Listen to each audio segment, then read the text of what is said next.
I did not raise my voice when he said the marriage was over. There was no scene, no trembling hands, no desperate bargaining. I sat across from him at the long dining table we once chose because it felt grown and permanent, and I listened as if he were reading a grocery list. His phone lay face down beside his cup, the way people do when they want to appear present while already being elsewhere. His words were smooth, practiced, delivered without hesitation. He said he was exhausted. He said love had changed. He said he deserved more from life than what we had become.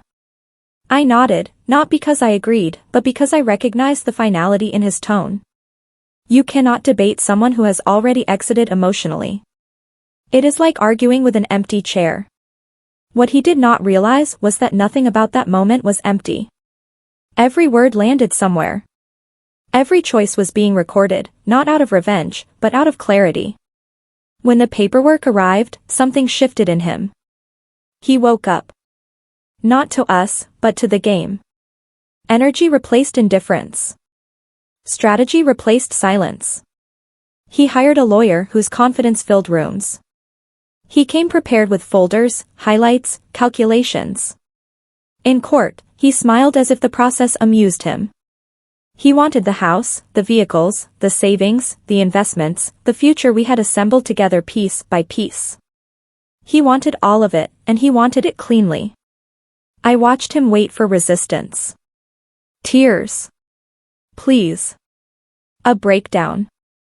Instead, I signed. The room grew uneasy. His lawyer paused, studying me like an unsolved equation. When asked if I understood what I was agreeing to, I said I wanted peace. That word landed wrong in the room. It made him grin. Peace, to him, sounded like surrender.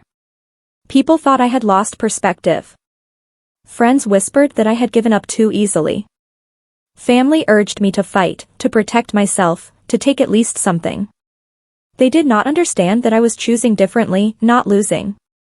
Because there are things no document can grant ownership of, and he was already reaching for them without knowing their cost.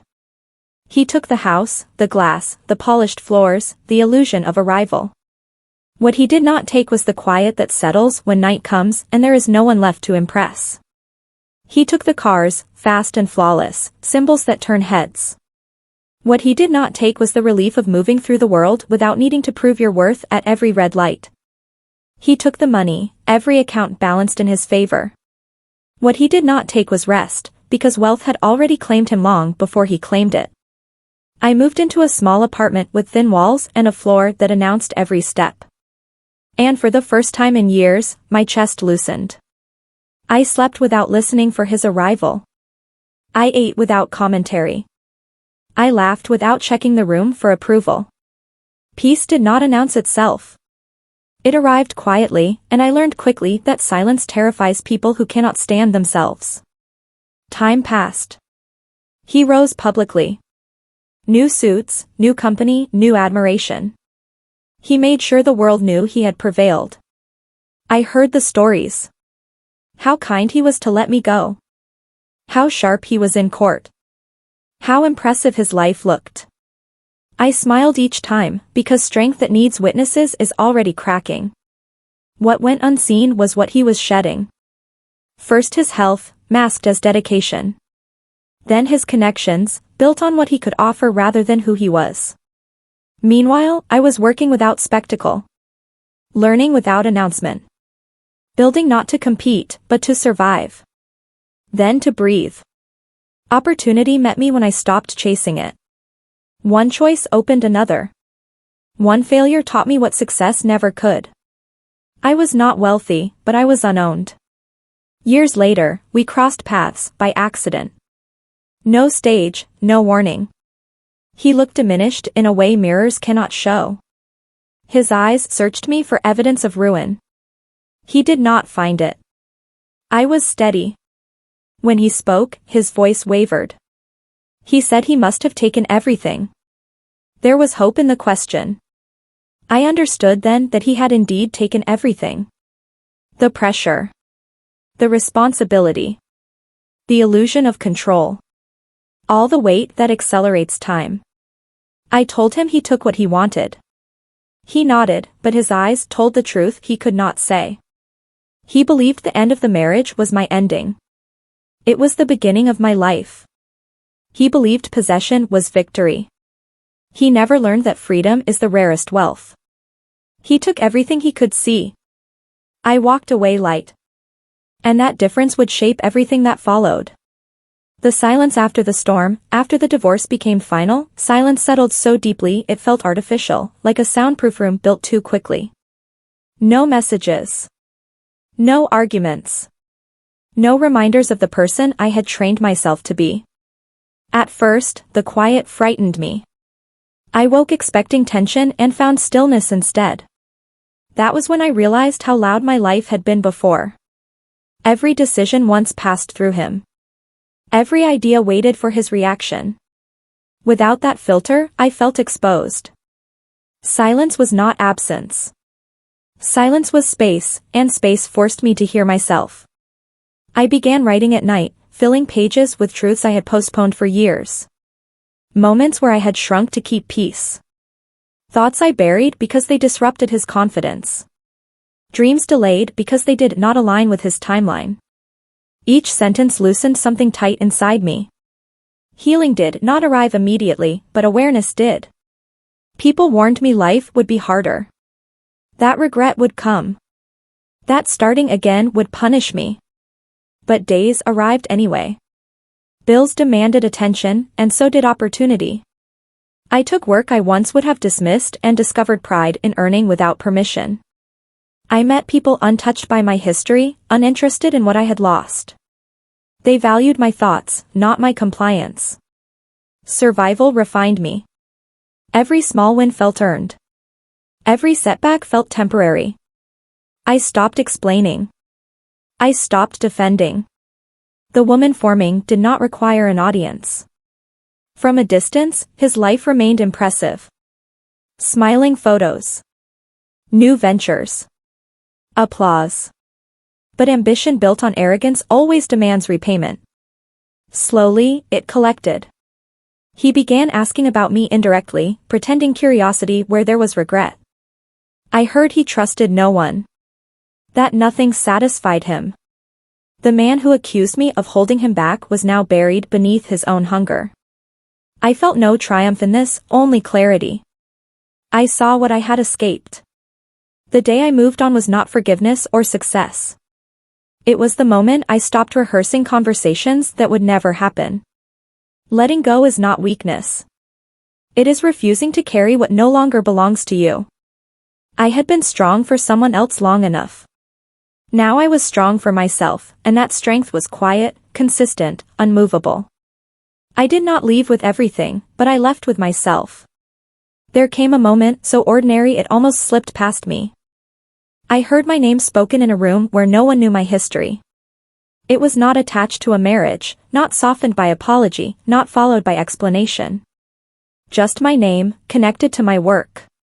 People listened when I spoke. They wrote things down. They waited for my direction. When I stepped outside afterward, my hands shook, not from fear, but from recognition. I had not disappeared after the divorce. I had been buried, and now I was rising without noise. Recognition did not arrive with celebration. It arrived quietly and stayed. News of him reached me in fragments. A deal that collapsed. A partner who withdrew. A lawsuit whispered about but never explained. The things he had claimed were demanding upkeep he could not sustain. The house needed attention. The image needed constant reinforcement. There was no one left willing to carry that load for him. He had mistaken ownership for control, and control for happiness. The last time I thought of him with any depth, anger was absent. Gratitude replaced it. Gratitude for being forced to lose what had weighed me down.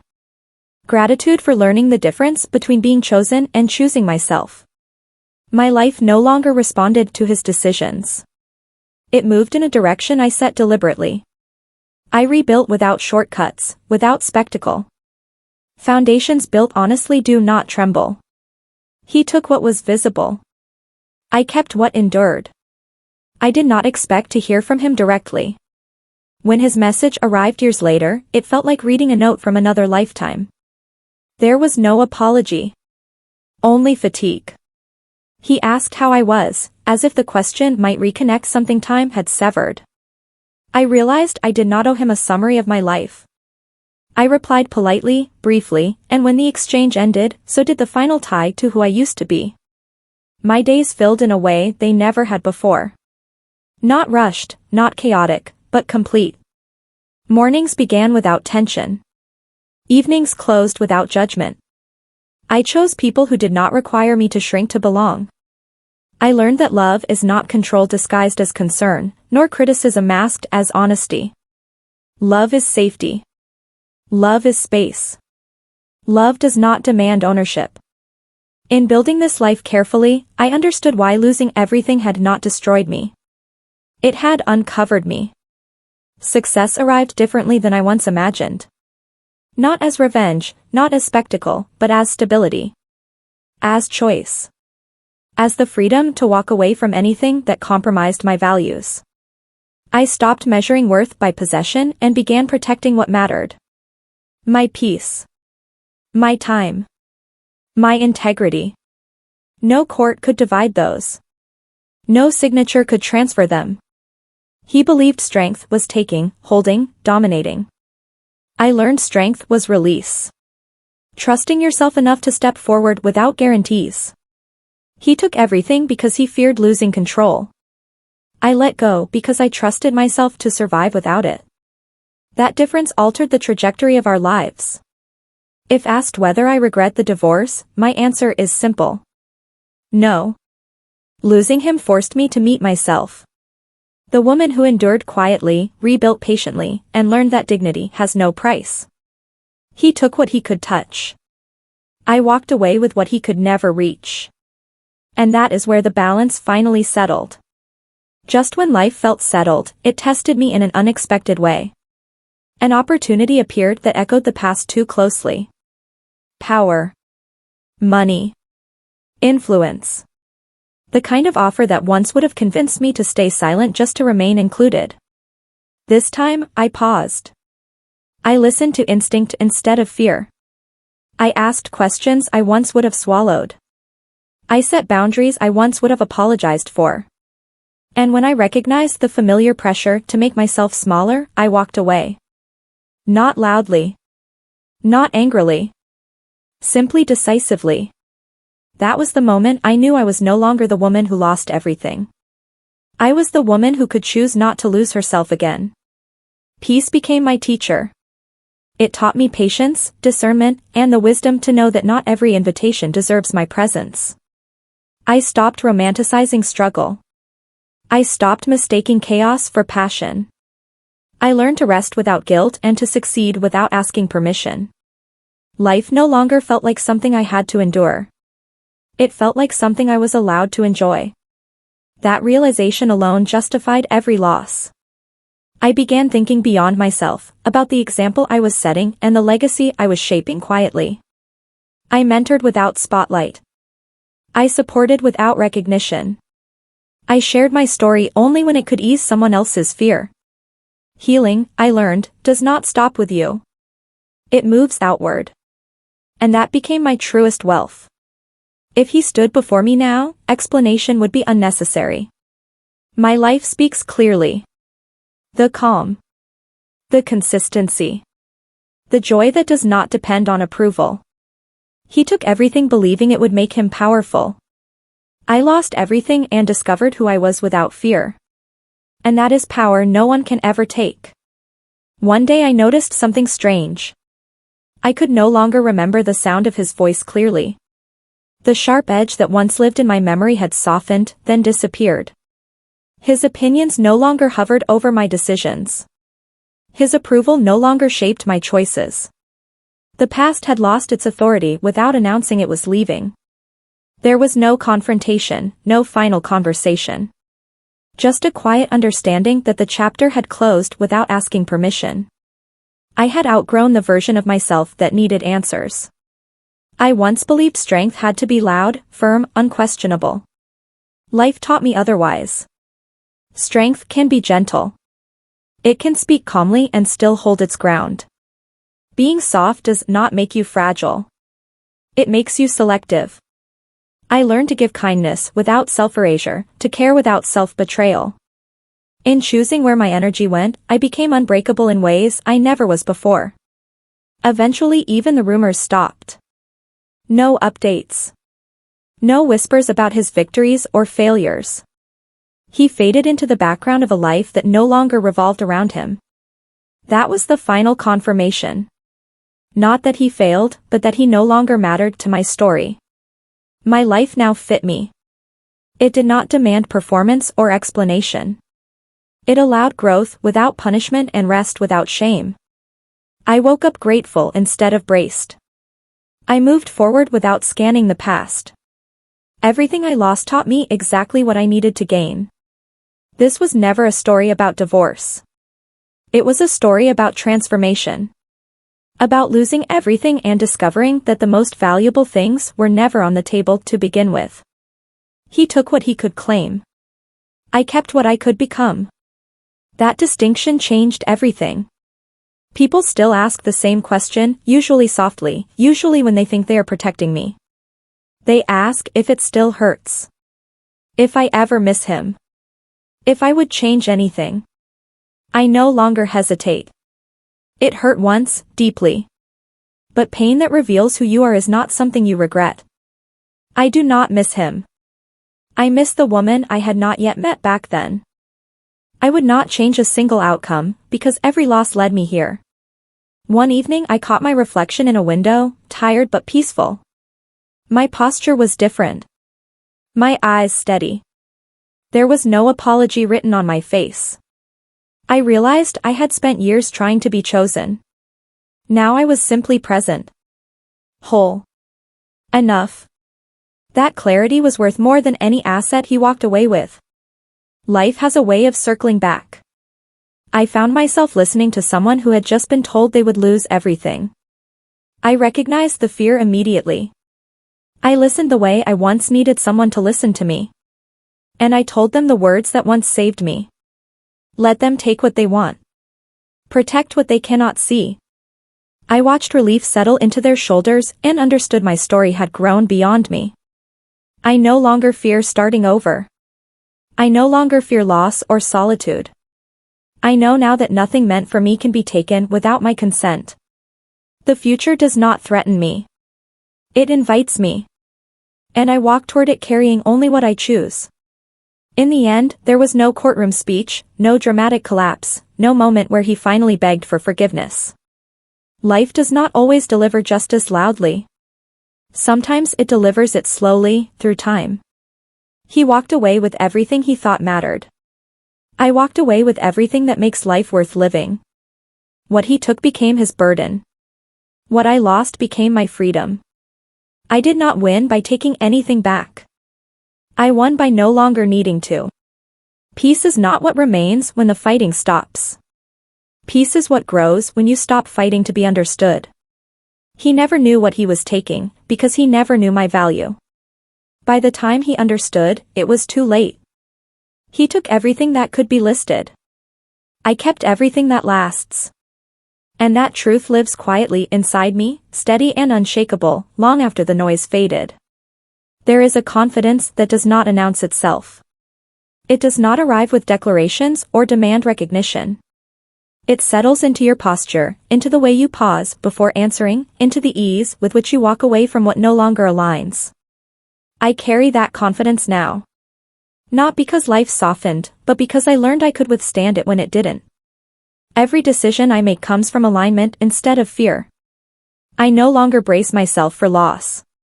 I trust myself to rebuild if it ever comes again. That trust is quiet but absolute. It changes how you move through the world. I no longer negotiate my worth internally. I no longer rehearse justifications. I choose, and that choice is enough. Love did return to my life, but it arrived differently than before. It did not rush. It did not demand space already occupied by my peace. It did not test my limits to see how much I would tolerate. It stood beside me, not above me, not ahead of me. For the first time, I understood that partnership does not require sacrifice of self to be chosen. It chooses you whole. In that understanding, I saw how far I had traveled. I did not become someone new. I became myself without interference. The woman who once made herself smaller now recognized that love does not require shrinking. It requires presence. Looking back, I see clearly now. The divorce did not break me. It exposed strength I had never been forced to use. Strength to stand alone without bitterness. Strength to begin again without spectacle. Strength to release without needing revenge. What remains is simple. Gratitude for the lessons. Respect for the journey. Peace that does not depend on outcomes or approval. He took everything that could be counted.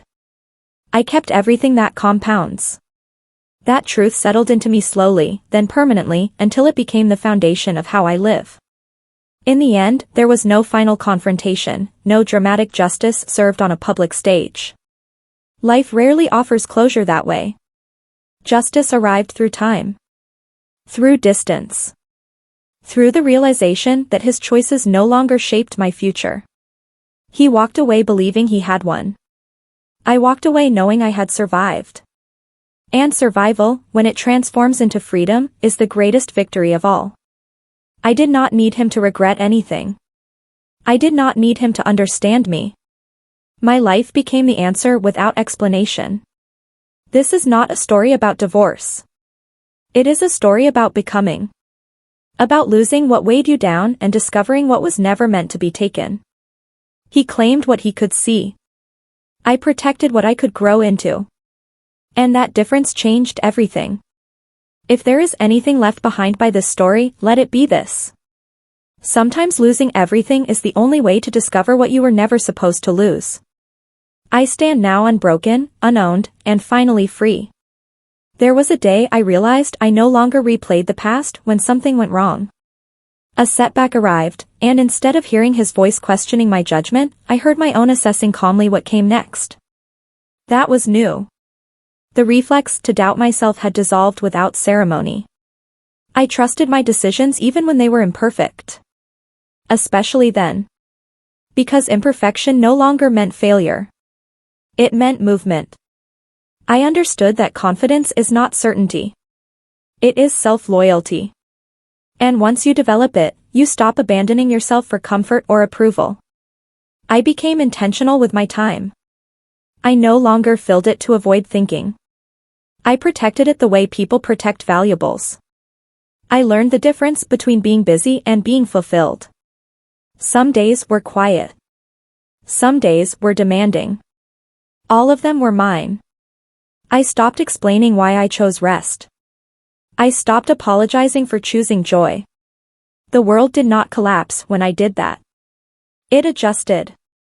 And in that adjustment, I learned how little permission I had ever needed. There were moments when memories surfaced unexpectedly. Not with pain, but with distance. Like photographs from a place I once lived but no longer recognized as home. I could acknowledge what was real without reopening wounds. I could honor what I learned without longing for what was lost. That balance felt like freedom. I was no longer rewriting the past to make sense of it. I was letting it exist without control over my present. I noticed how differently people responded to me. Not because I demanded respect, but because I expected it from myself. My boundaries were no longer defensive. They were natural. Calm. Clear. I did not need to raise my voice to be heard. I did not need to withdraw to be safe. I stood where I was, grounded. And that groundedness became its own language. When I think about everything now, I no longer frame it as something that happened to me. I frame it as something that shaped me. He took everything he thought mattered. In doing so, he relieved me of what was never meant to define me.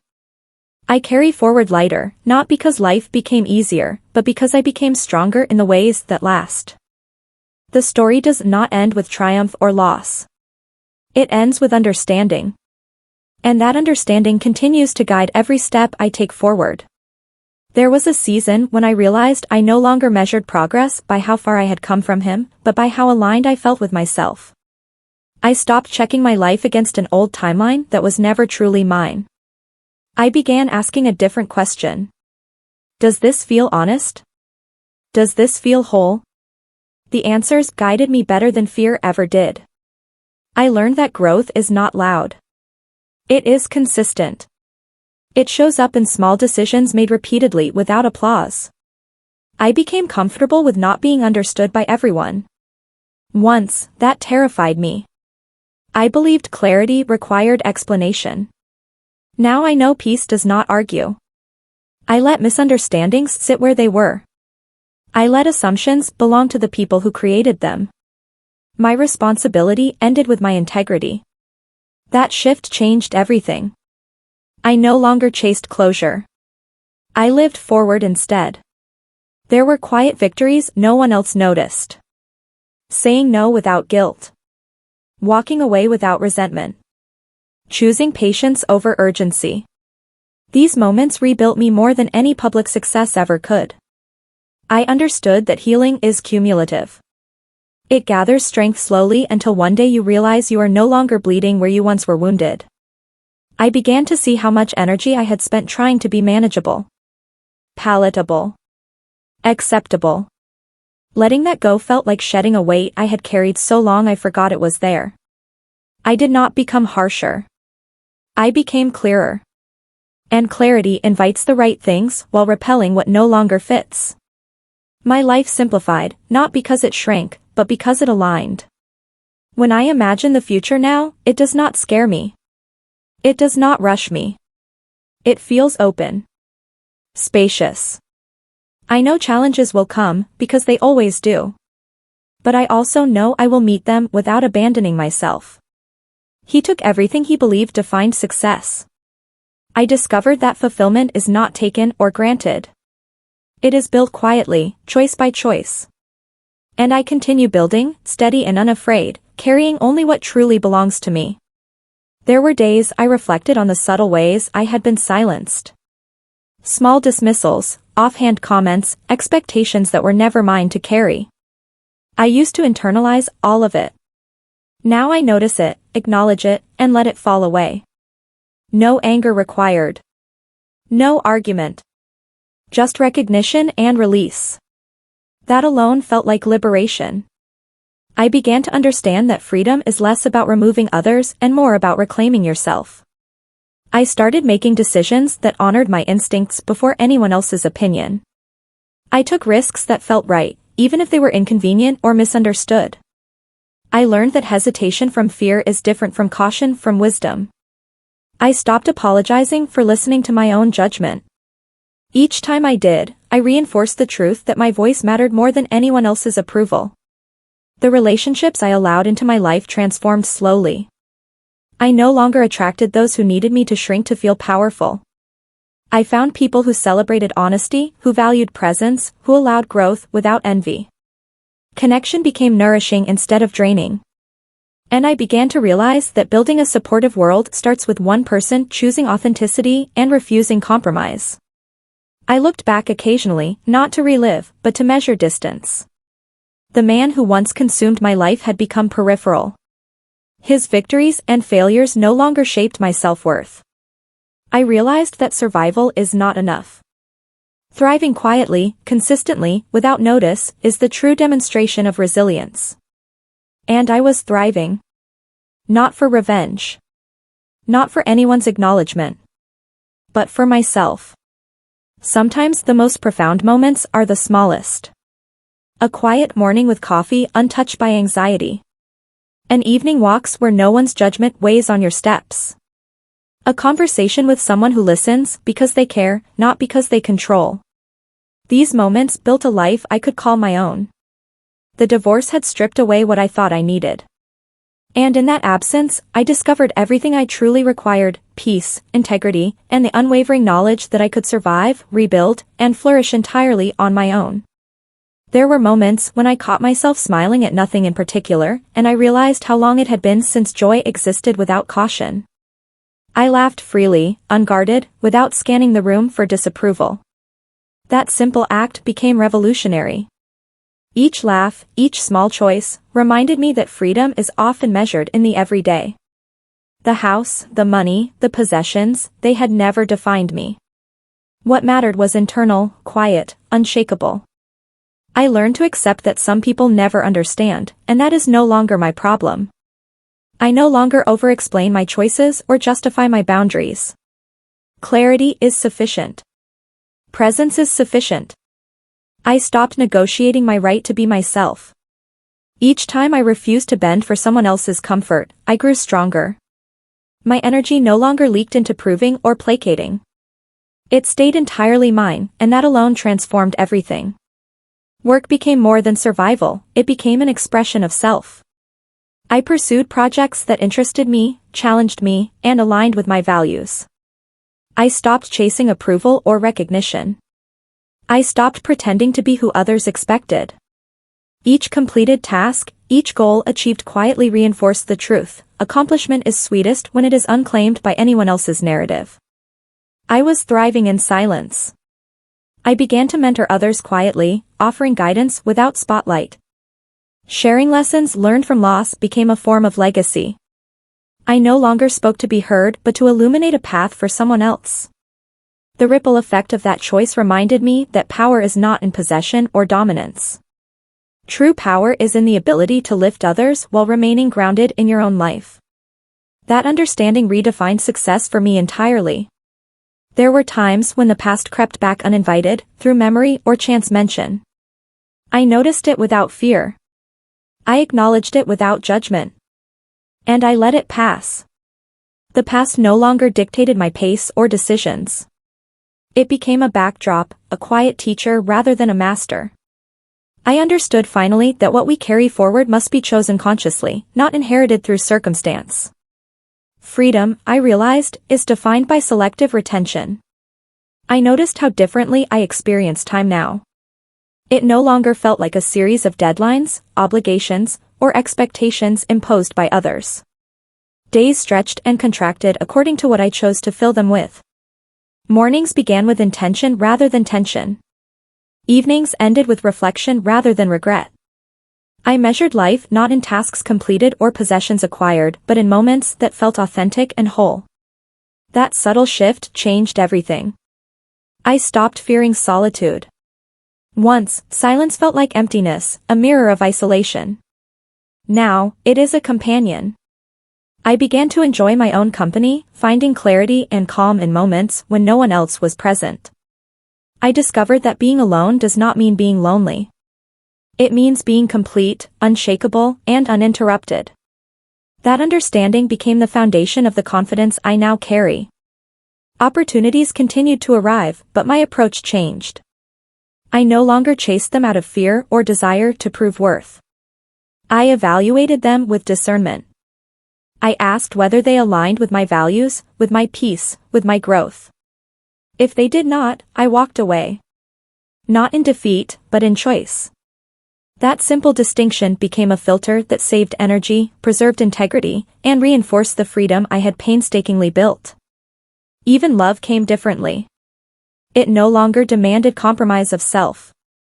It was patient, quiet, and mutually nourishing. I learned that partnership does not require sacrifice of identity. It amplifies it. I could be seen fully, understood fully, without shrinking. That realization rewrote every past assumption about connection, intimacy, and companionship. I was no longer seeking someone to complete me. I was already whole, and love arrived as an addition rather than a need. Looking back, I saw that every loss had been a teacher. Every disappointment a lesson. Every moment of fear had guided me toward clarity. I realized that the divorce, the possessions lost, the years of quiet endurance were not failures but preparation. They shaped me into someone capable of joy, resilience, and measured power. He took everything he thought mattered, but I took everything that could never be taken: self-respect, clarity, peace, and freedom. And in that, I discovered a life worth living fully, intentionally, and beautifully. There were days when I would pause mid-task and marvel at the absence of tension I had carried for decades. No one's expectations hung over me. No one's judgment dictated my pace. I moved through life with a quiet steadiness, choosing what to engage with and what to leave behind. Even mundane tasks became meditative. Each decision reaffirmed that freedom is not found in objects or approval, but in the alignment of your actions with your inner truth.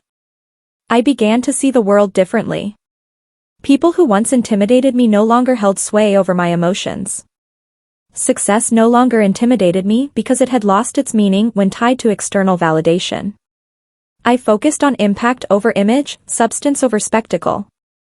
The value of a moment became measured in authenticity rather than recognition. This shift transformed how I experienced relationships, work, and even myself. The past, when it surfaced, no longer commanded an emotional reaction. Memories appeared as lessons, not chains. Painful moments became reminders of strength and resilience. I no longer rehearsed imagined conversations or regretted unchangeable events. I simply acknowledged them, learned what I could, and moved forward. That simple act of release became revolutionary. It was proof that true growth does not require an audience. I began to cultivate patience with myself and with life. Achievements no longer needed to be instantaneous. Healing no longer required external validation. I understood that depth and endurance mattered more than speed or recognition. Small steps became monumental victories. Progress became measurable by stability, by alignment, by the quiet joy of knowing that every choice reflected my values rather than obligation or fear. Freedom reshaped my understanding of success. It was no longer about accumulation or appearance. It was about self-possession. About the ability to make choices without coercion, to walk away without guilt, to create a life that honors inner truth. He had taken everything he thought mattered, but he had never claimed the most important treasures. Peace, resilience, integrity, and self-awareness could not be signed over, counted, or won. They belonged solely to me, and in them, I found a wealth far beyond material measure. There were mornings when I woke up and realized I no longer carried the weight of anticipation or dread. I did not brace for his judgment or the world's approval. I simply existed in a space of calm certainty. My energy was mine to spend as I chose. That alone transformed every interaction, every decision, every thought. The quiet authority of self-possession replaced the loud demands of ownership he once imposed. I began to appreciate the subtle victories that once seemed insignificant. Saying no without explanation. Walking away without resentment. Choosing rest over obligation. Selecting my battles with intention. These choices accumulated like hidden treasures, building a foundation that no courtroom, no divorce settlement, no external validation could ever replicate. I realized strength had always been in what I quietly claimed for myself. I noticed that trust, once fractured, could be rebuilt from within. I no longer depended on external assurances. I learned to trust my instincts, my judgment, my timing. That internal trust became the compass that guided every decision. It taught me to navigate challenges with poise and to recognize opportunities without panic or overextension. I was no longer reacting, I was choosing. Even creativity returned in ways it never had before. Projects I had abandoned out of self-doubt or fear of criticism were revisited, explored, and nurtured. I no longer worried about comparison or applause.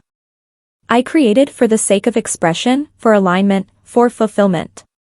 That return to authenticity reminded me that life is richest when it is self-directed and fully embraced. When I reflect on all that happened, I see clearly that what I once feared losing were not my possessions, but my peace. And in losing what could be taken, I discovered what could never be stolen. He took what he could count. I retained what could not be quantified, my voice, my choices, my integrity, my freedom. That realization reshaped everything. Survival became life, loss became liberation, and the ending became a beginning without precedent or apology. There were times when I watched life continue around me, observing others chasing approval, possessions, or fleeting victories. I no longer envied or compared. I moved at my own pace, guided by values, intuition, and quiet discernment. Every day felt intentional. Every decision reinforced the life I was building. I realized that autonomy, once feared, had become the source of profound joy. Even challenges no longer intimidated me. Obstacles arrived, as they always do, but I met them without panic or doubt. I faced them with the understanding that I had already survived worse, that I carried tools of resilience, wisdom, and patience no one could take. Challenges became opportunities to practice steadiness, to exercise judgment, and to reaffirm that the strength I now possessed was permanent, not conditional. I began to understand that true wealth is invisible. It is measured not by possessions, but by inner alignment, choice, and the ability to protect what is sacred to you. The divorce, the losses, the solitude, and the years of quiet rebuilding had given me something no one else could claim, an unshakable core. He had taken everything he could see, but I had nurtured everything that mattered. In the final reckoning, I realized the profound irony. What he believed would break me had only revealed my power. He had accumulated things, obligations, and the illusions of control. I had reclaimed myself, my time, and my freedom. The weight of what he possessed became a burden he carried silently. The lightness of what I held became an enduring strength that no one could diminish. Peace, I understood, is not a reward, it is a state cultivated through courage, discernment, and self-trust. He walked away thinking he had won. I walked away knowing I had survived and, in surviving, discovered life itself. I did not need revenge, restitution, or acknowledgement. I had learned that losing everything visible often makes room to gain what is invisible but invaluable. I had gained clarity, self-respect, freedom, and the quiet authority of a life fully owned. The irony is simple and eternal. What he took became his burden. What I lost became my liberation. And in that truth lies the story's essence. Not of bitterness, not of triumph over another, but of a woman who stood whole, unbroken, finally free, and who would never again surrender what cannot be taken.